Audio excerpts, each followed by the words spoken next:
The voice inside of your heart and your head, you know it. Talk you through all these days ahead.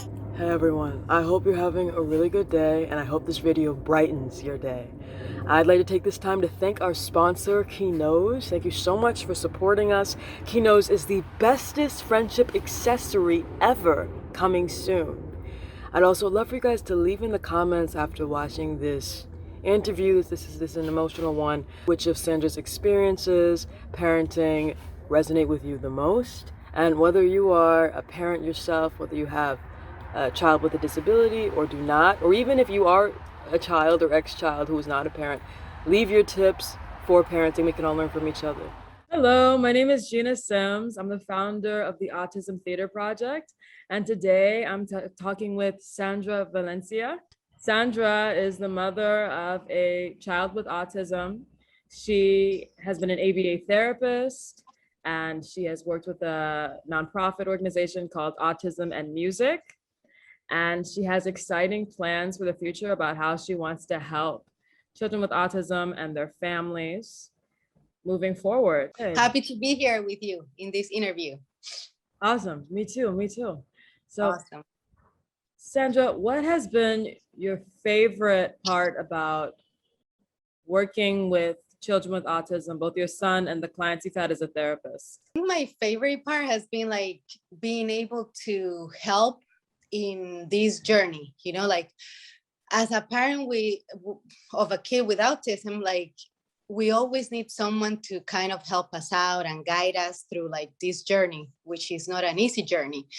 So I feel happy to participate in their journey, you know, like being able to help and being part of their progress. So it's really good when you start with a kid and therapy, and then like through the days and through the months, you see how they change for the better.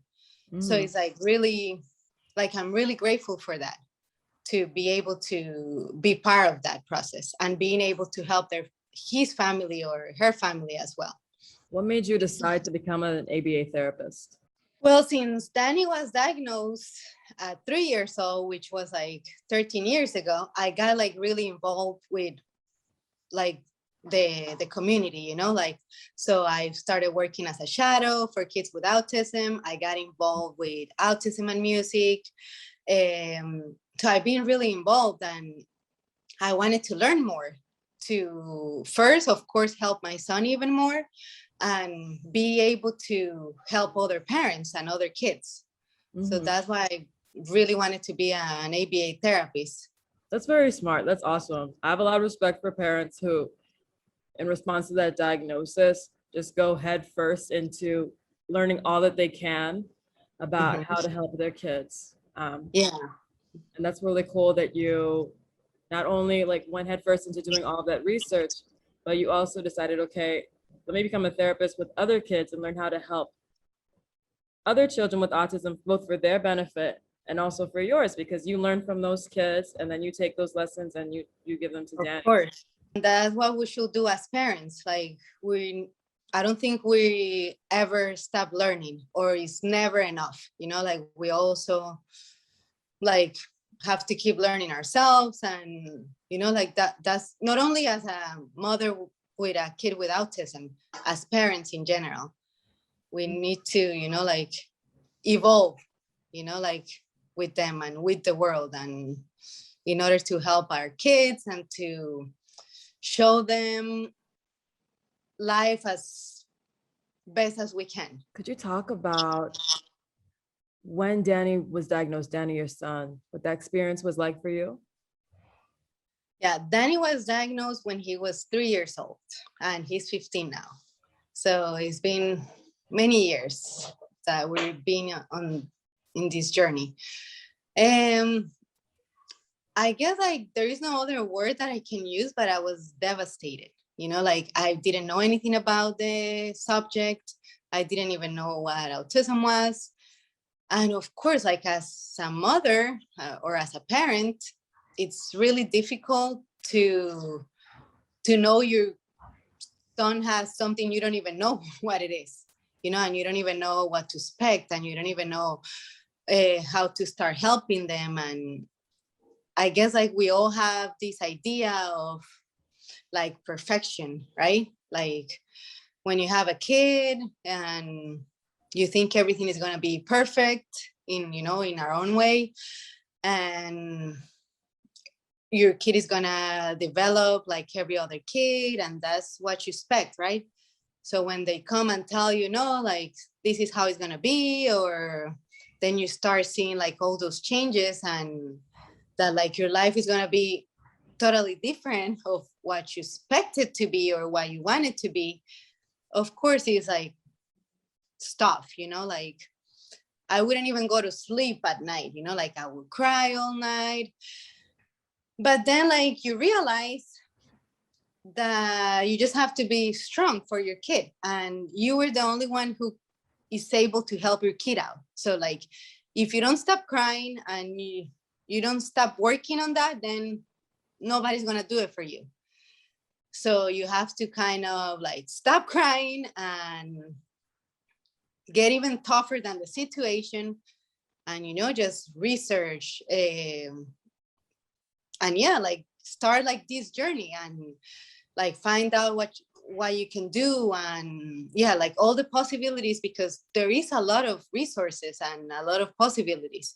First of all, you have to accept it, because like at the beginning you kind of like, oh no, my son just has a delay or whatever, because you don't even want to say the word, because it's so tough and so hard that you don't even want to say the word. But when you finally accept it and you make it yours, then that's when everything starts, and many doors start to open. Because when you're in a negative position that you don't want to accept it and everything, there are no open doors, because you don't see them, because all you want to see is, no, he doesn't have that, or, you know, you just don't accept it. So I think the most important part is you accepting it and starting to act.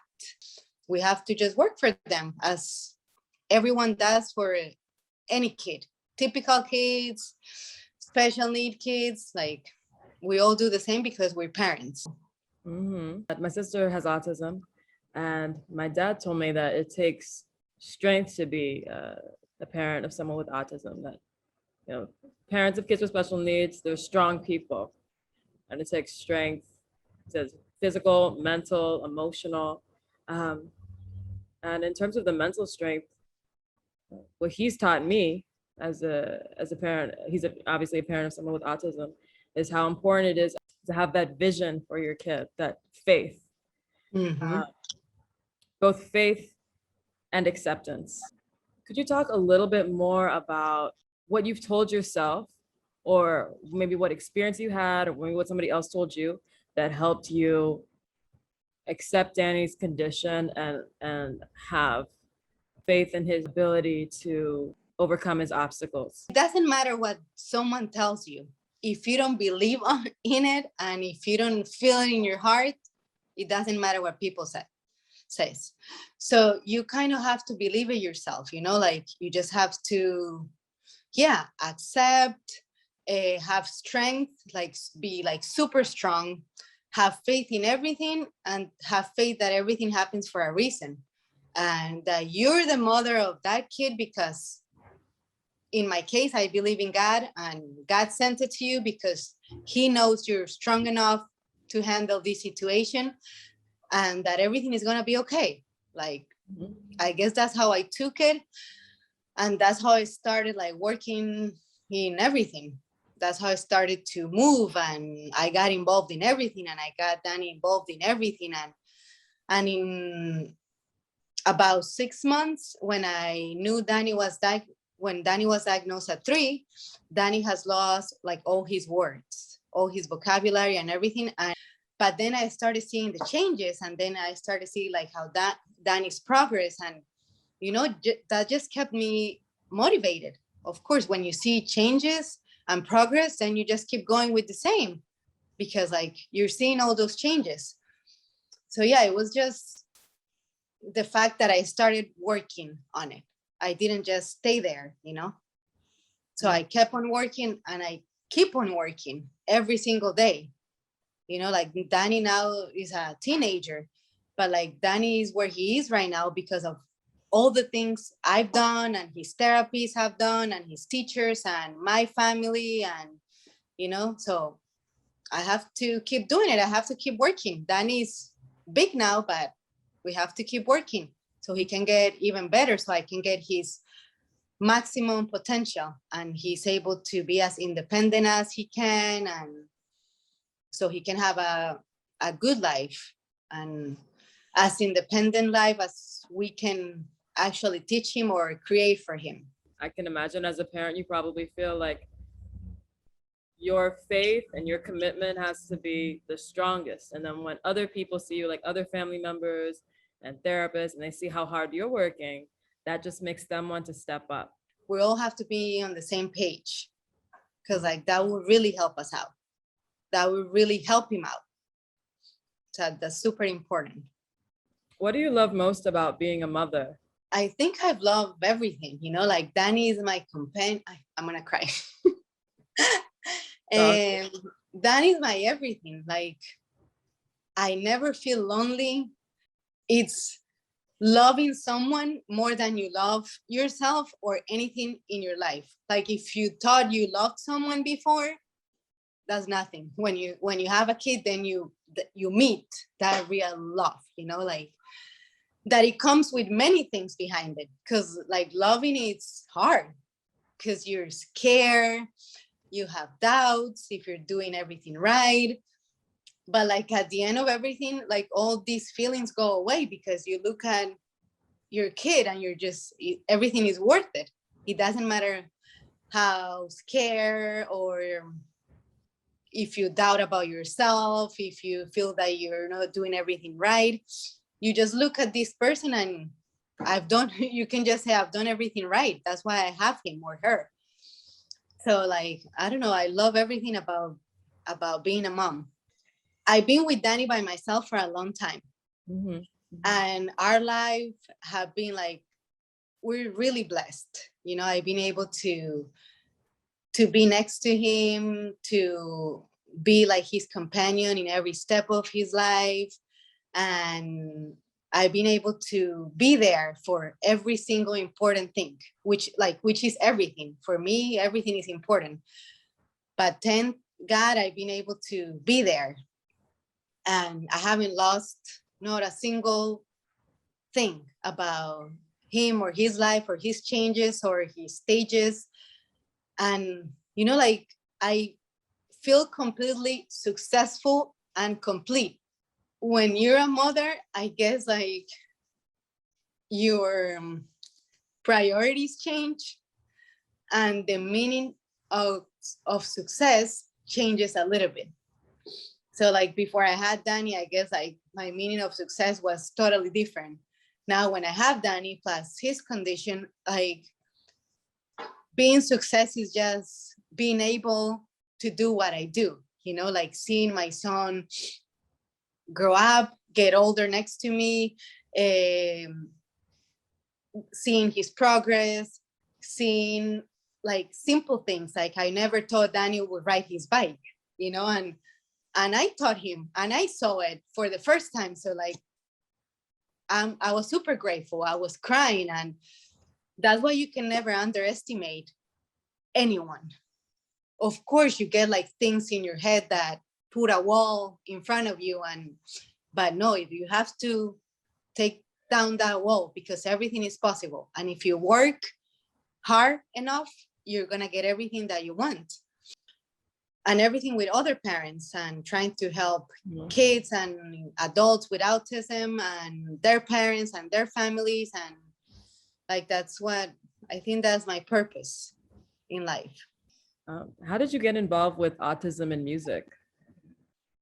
That was a long time ago. That was like probably like 7 or 8 years ago. They had an event. We do like music and sports and art events for the community with autism or any special needs.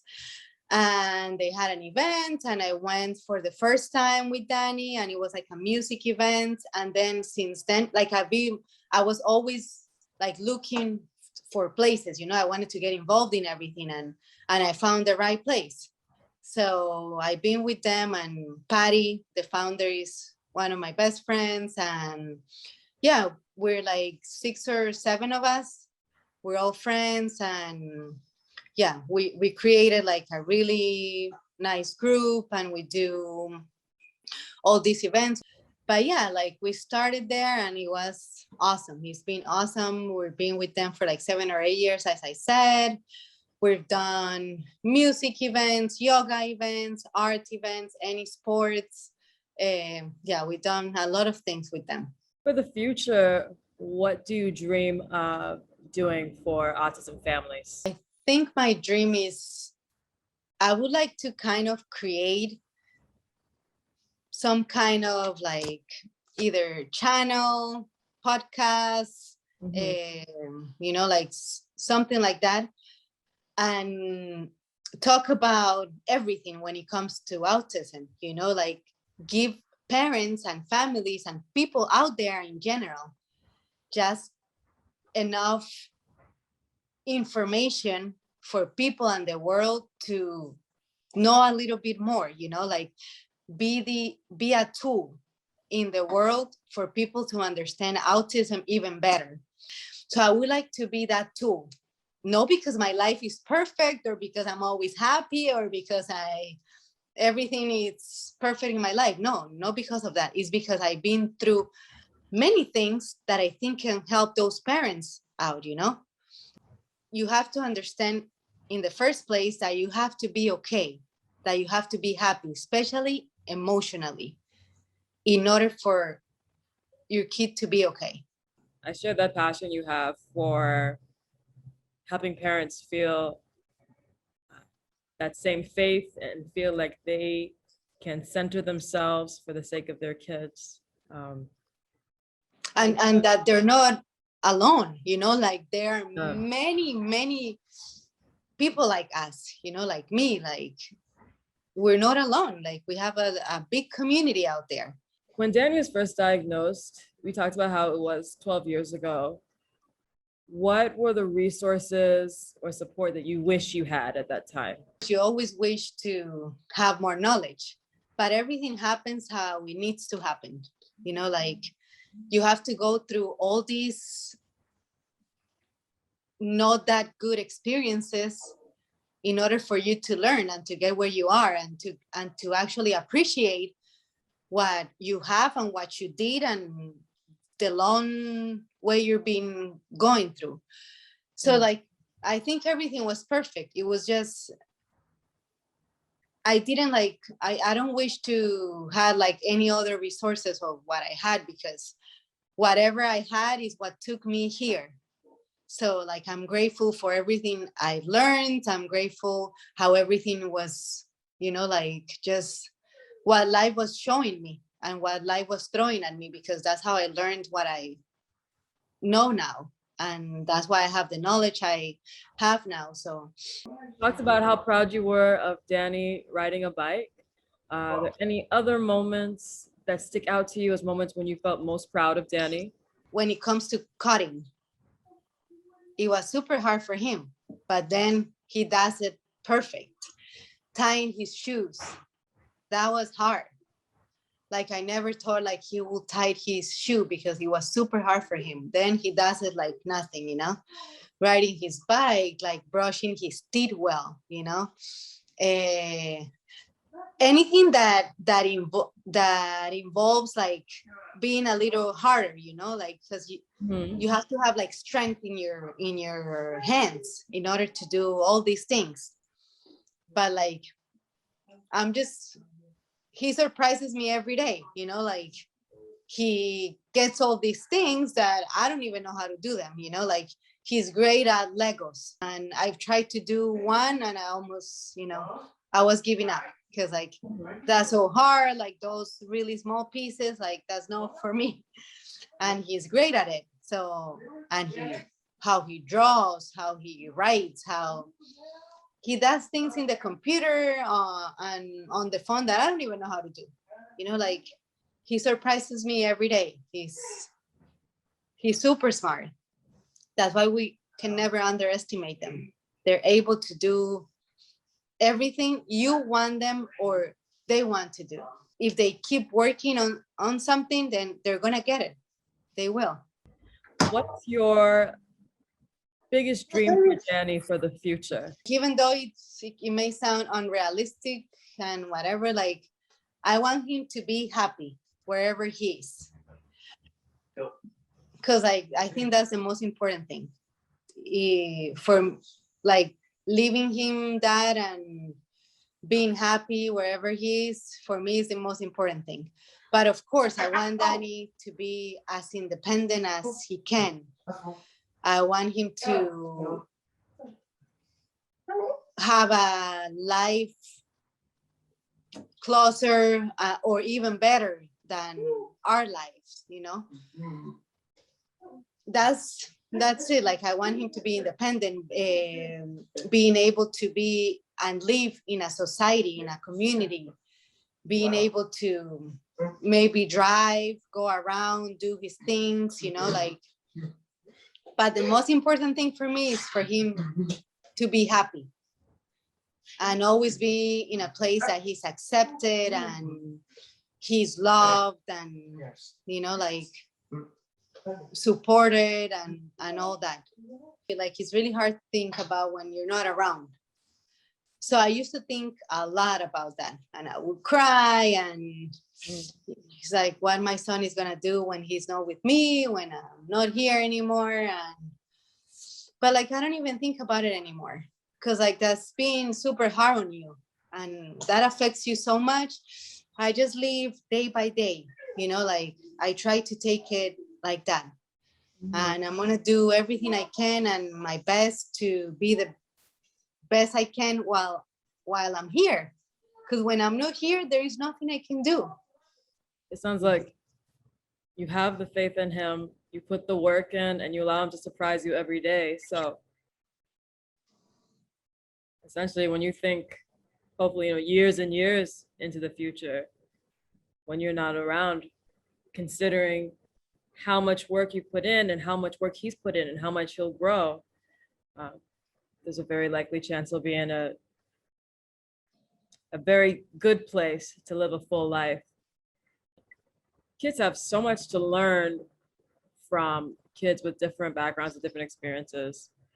And kids with autism have such a specific and interesting experience of the world and experience on a daily basis overcoming challenges. I think there's so much for kids to learn from that. I've personally learned a lot, not just from my sister, but from being a volunteer in high school and working with kids with special needs, understanding their perspective.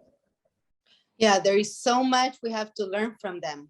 How simply they live life without prejudices, you know, like they don't care how you look, they don't care who you are, they just love you for what you give them and what you are, and that's it. Like there is no anything in between them, you know, like we as human beings, as typical human beings, we live with a lot of prejudices, you know, like we don't talk to this person or the other one because like we live full of things and they live so simply and so beautifully and so well, because that's how we should all be. Like they just look at everything in a daily basis as magically, and we lose a lot of things because we don't see life like that anymore. You know, like they're so grateful when it rains. They're so grateful when the sun is out. And we miss a lot of those things because we take them for granted. And it shouldn't be like that because that's how we lose. Yeah, we lose the magic out of those magical things because they really are.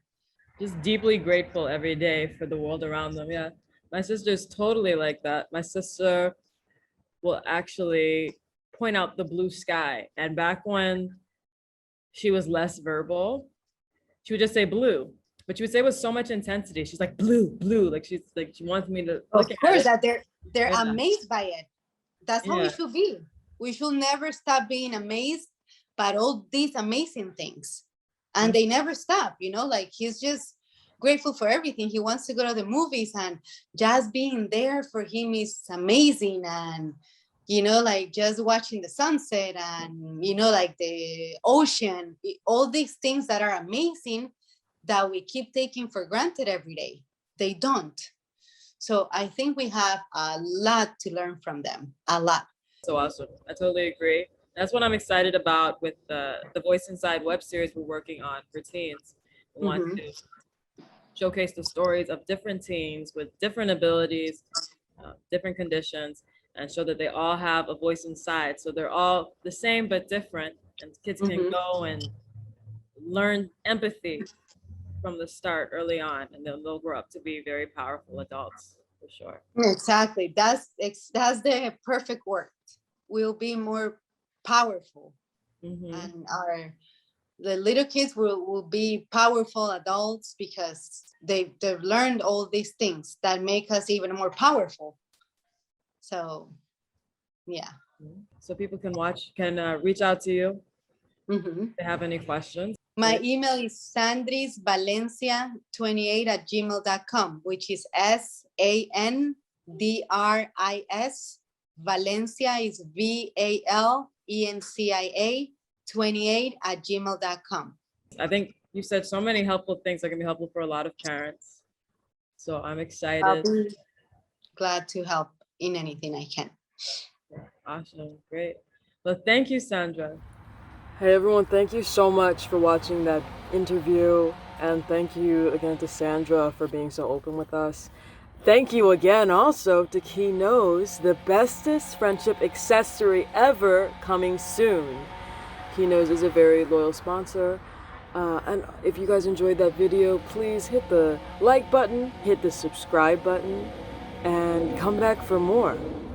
Awesome. Have an awesome, awesome day. Your voice is taxes, listen to your heart. Every day's a brand new start. Make decisions in your life that make great visions come